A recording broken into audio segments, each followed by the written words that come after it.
Hey guys, welcome back to the CJ Rubric Daily. This is accountability week and giving you tools on how to be more accountable when you're on your journey towards your best self. Hey everybody, there just woke up, so you're still a little bit out of it. This is episode 13 of the CJ Rubric Daily, and today we're talking about building intentional communities. So yesterday's episode, if you haven't watched it, go back and watch it, because we talked about super friends and the 6 personality traits with being picking a super friend and figuring out who you need right now to get to the next step or the next position where you on your path towards the best self. So today we're talking about how you can build a community around what it is you're trying to do to make it easy for you to show up and do it. So intentional communities come from Dan John's book. Mental blank. It's one of Dan John's books, Intervention.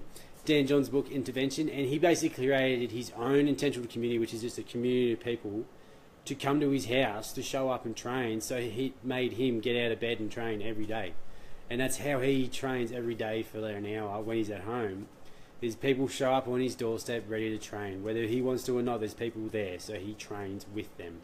So that's how he built intentional communities, around creating the atmosphere of training, because showing up and training for however long he's been doing it, which is 40, 50 years, can be hard.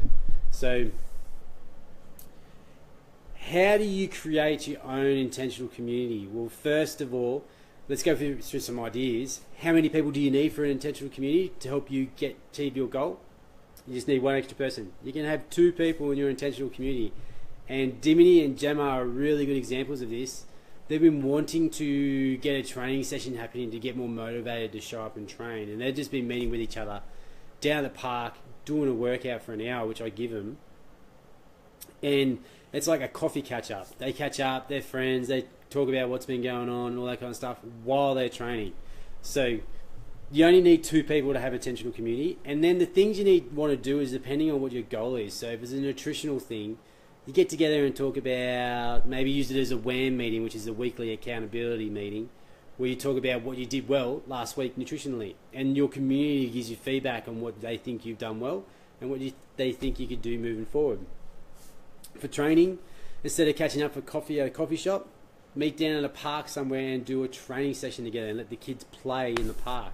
That's a really good way to build an intentional community, and do the same time every week on the same day. So you're always showing up, and then you can gradually build in more days as you get going.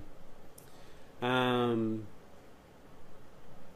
re-energized habits and sleeping habits and meditation, getting together and doing things like yoga, learning how to journal, doing journaling in groups together, or just even going to book clubs. That's it's an intentional community in itself if you want to start getting into the habit of reading more books. There's so many ways to build intentional communities, and the reason why it's so powerful is communities working together achieve things faster.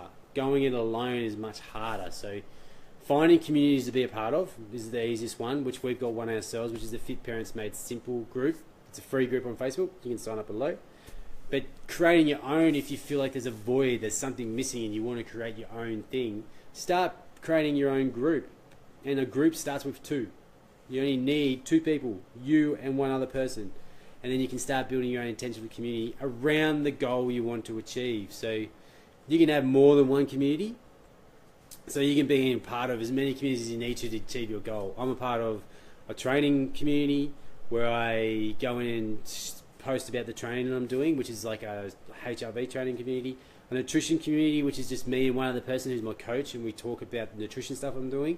And I think of the 3 or 4 different business ones, which one's about business systems, business marketing, and client appreciation and making people happy. So I'm in 3 groups there. There's so many ways you can do intentional communities about the goals you want to achieve. The idea is that these communities make you show up and make it easier for you to show up to do these things yourself if you need to do it yourself.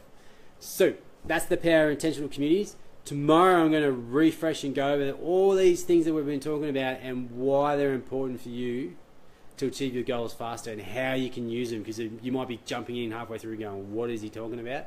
We're going to refresh, talk about the habits we started with, which was PLP, the Get Lean template, and the sleeping habit, and how these things these tools I've been giving you will be helpful for you to achieve those goals, so you can keep moving towards your best self.